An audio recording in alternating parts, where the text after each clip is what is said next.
Welcome back.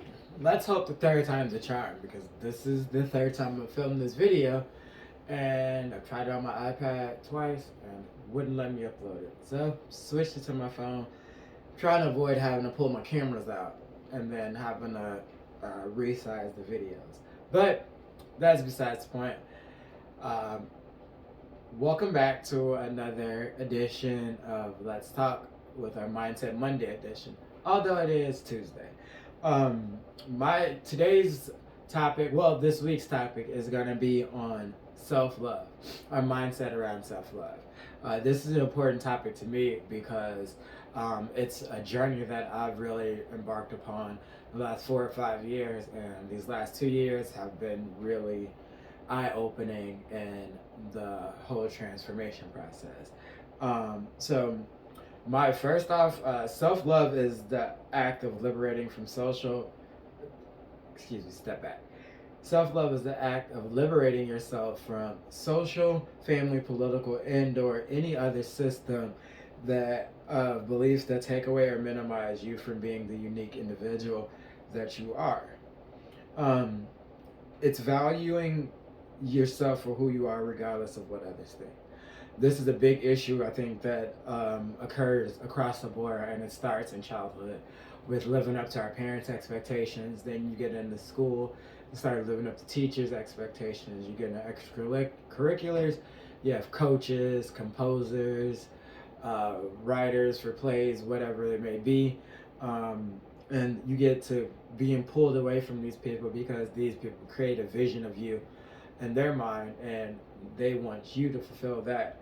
Um, so self love is breaking away from those visions and living completely in the vision that you have for yourself, your life, and your existence.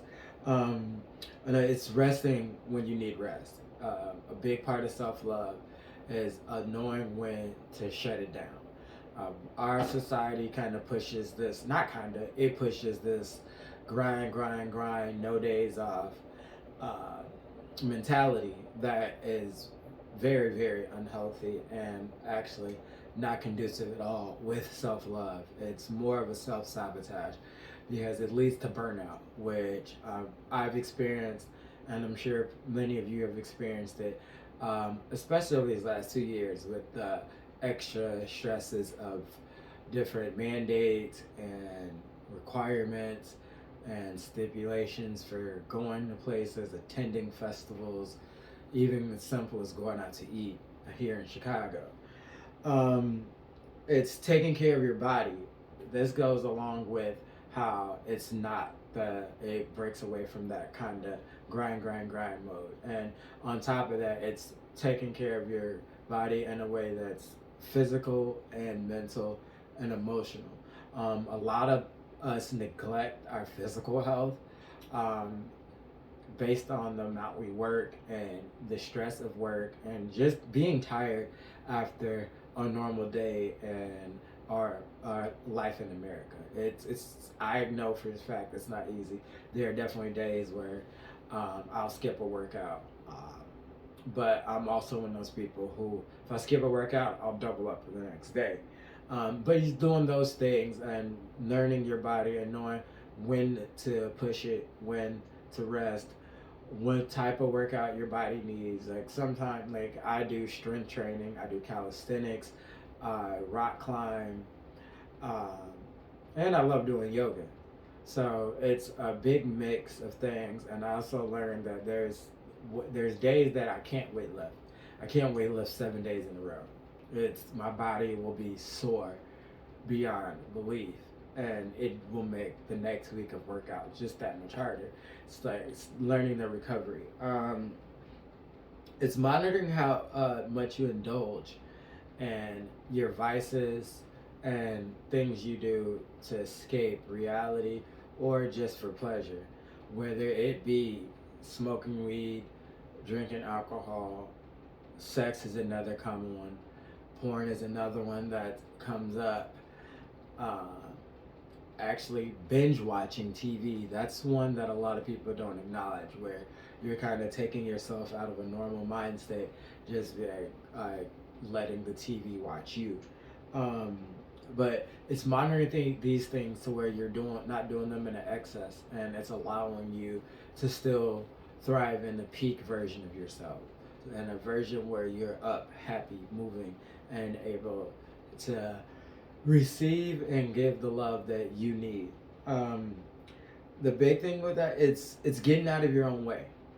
I think that sums up most of what I was saying. Self love is getting out of your own way and allowing yourself the freedom to express yourself in the ways that make you feel complete, that make you feel the most like you, um, regardless of others' opinions, others' thoughts, or what anyone else has to say about it. It's really all about you at the base. No one else is involved in self love except for you and yourself. What self love not is an excuse to be self centered and stuck in your ways. This is something I've seen a lot on social media as of lately, um, where people, especially women, and I'm not knocking anyone, but you hear this a lot, like, I am who I am, and you're gonna deal with me, or you're not gonna be in my life, or the I need a man who can handle me, as if we're handling wild animals. It's a terrible analogy, and it's a terrible outlook to have, because we all have characteristics, like from trauma responses to survival tactics that we've created growing up in order to shield ourselves in certain environments and through certain circumstances and situations, so that didn't make us feel safe, or uh, had us put up some type of shield for whatever reason may be. Whether it's not safety, it could just be an uncomfortable feeling. It could just be the environment you're not used to, so it may not be something that someone directly doing to you. Um, is doing the shadow work. Uh, that's one of the parts I missed on what self love is. It's doing the shadow work, and that goes hand in hand with the comment I just said about not being self centered and using it as an excuse to kind of get stuck in your way. Saying, I love me is not enough. It's I love every facet of me. I love who I am. I love who the person I give to the world. I love who the person I give to my friends, my family, my coworkers. It's falling in love with that person without having any restrictions or having put on any facade. Um, it's self love is a journey that's full of peaks and valleys, um, low lying hills and mountaintops. These are different levels. We've all had them where there's sometimes a month goes great and you can't think of a bad day that you've had. Then there's other times where you can't get through the day without it seeming as if something negative has found you. It's learning to not only cope with these, but not allowing yourself to get too caught on either level of them. It's learning to enjoy that those peaks are there, but so are those valleys, and neither one is more important than the other, but they show you the balance of life. Um, and then also, it's believing that you deserve the good things in life. A lot of us don't accept compliments, and that's the small one where it starts. It's a lot of us, when good things happen to us, like a promotion, you get a really nice extravagant gift from somebody that you didn't expect. You get someone will take you on a trip where you don't really have, it's not, you don't have any or really any expenses. Those things you should be able to be thankful and appreciate without feeling guilty. That's a big part of self-love, is receiving the love that is given to you as well. It's allowing those feelings to come in and flow freely without the stagnation of, do I deserve this, or why is this happening to me? Um, the basis of self love is my thing is, it's getting out of your own way. We've created so much of our image in things we've used to survive and get by through the circumstance that we were dealing with. Like, a lot of people will tell you they're not the same person they were from high school, they're not the same person they were from college, but Are you the same person you were after that last job? Did that change you? Did that promotion that you didn't get, did that change the way you approached work moving forward? Then with your social life and your relationships, are you the same person that you were after your last ex? Did that person help you grow, or did you hold on? Are you holding on to bitter nuances from your past? And these things is where it's finding out, like, it's really digging into those, and that's where the shadow work comes into, to where you are not holding on to these things saying they're a problem. You're acknowledging that they're there, and you're working through them so you can be comfortable in being who you are. So if you're a lover, your next relationship, you can be that lovey-dovey, hopeless romantic ideal, that whatever it is that you are. And then on the other side, it's like, with if you on the other side of it is also allowing yourself to receive a different type of love, one that is more conducive to your love language or what you're receptive of. I'm not big on the whole love language thing. I think it's a very loose style of connection and also understanding people, because we're very complex, and just understanding that your love language is uh, words of affirmation, and mine's touch, or then my secondary is gift giving. That's not enough to build off of. You have to really go in deep and find the intrinsic uh, compounds that make those things a person's love language. Why do they like it? What can you do to make it so, like, if it's gift giving, why? How is it? Just going to the store and buying something, or is it something sentimental? So where you know, like, oh, this person loves red flowers, and you walk past a bouquet and buy it. Is it that? So you understand that there's a depth to that as well.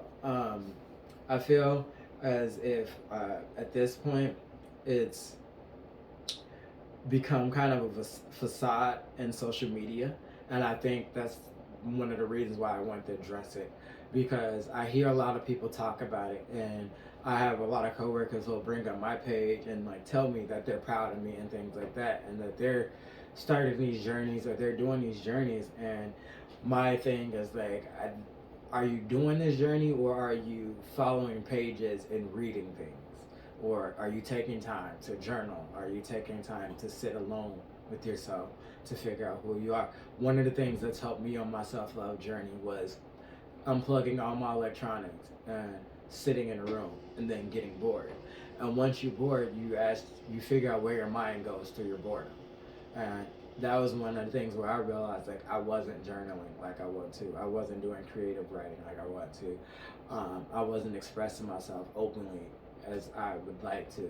And those things, just off of, like, me doing this podcast, me journaling, which I've shared some of it on my story this morning, it allows me a freedom and a comfort to be more myself and more authentic in my daily life and my daily endeavors.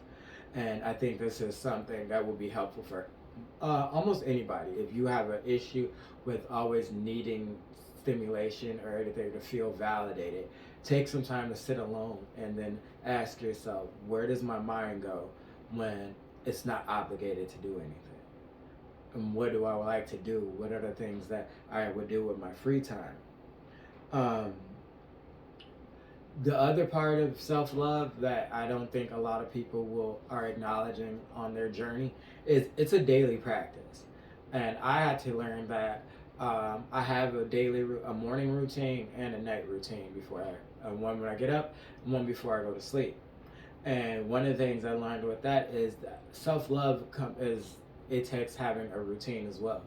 You have to do things for yourself. Like, it's not just bubble baths and spa days and massages, the beautiful side of just taking care of your body.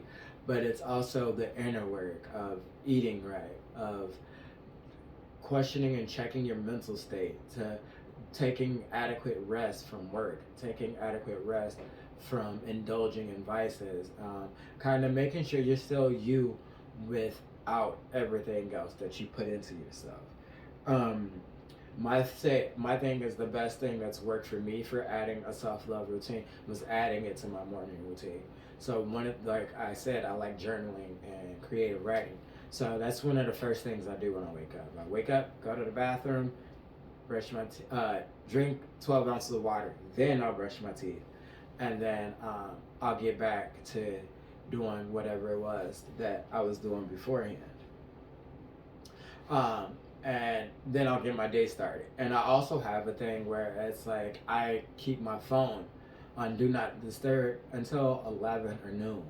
And that is because like during that morning time, I owe it to me to do the things that are gonna make me feel good before I get myself out to the world, to my job, to my friends, to my social life. I owe me doing the things that I need to do to make me happy, to make me feel complete and content with the person that I am. I feel like we need to address our mindset on self love because it's imperative to a healthy lifestyle. It's necessary to eliminate negative self talk and self sabotage in our lives in order to grow and fully thrive in the person that we are. I was one point my biggest fan, became my biggest critic, and now I'm learning to be my biggest fan again. One thing I learned with being your biggest critic is you become hard on yourself, and it's hard to make progress when you're fighting with yourself. And I think that's one of those things that we don't address enough with us in growth, us making moves in life and our career, is that a lot of times we're fighting with ourselves, and it's hard to win the battle when the person in the mirror is trying to knock you out. Um, and my final point on this is like overall with the whole self love is uh, nobody can love you more than yourself because we reject the things that we don't accept about ourselves. So, I mean, I'm sure you've all dealt with it when you compliment someone and like, oh no, that's one of the very basic versions of what I'm trying to say.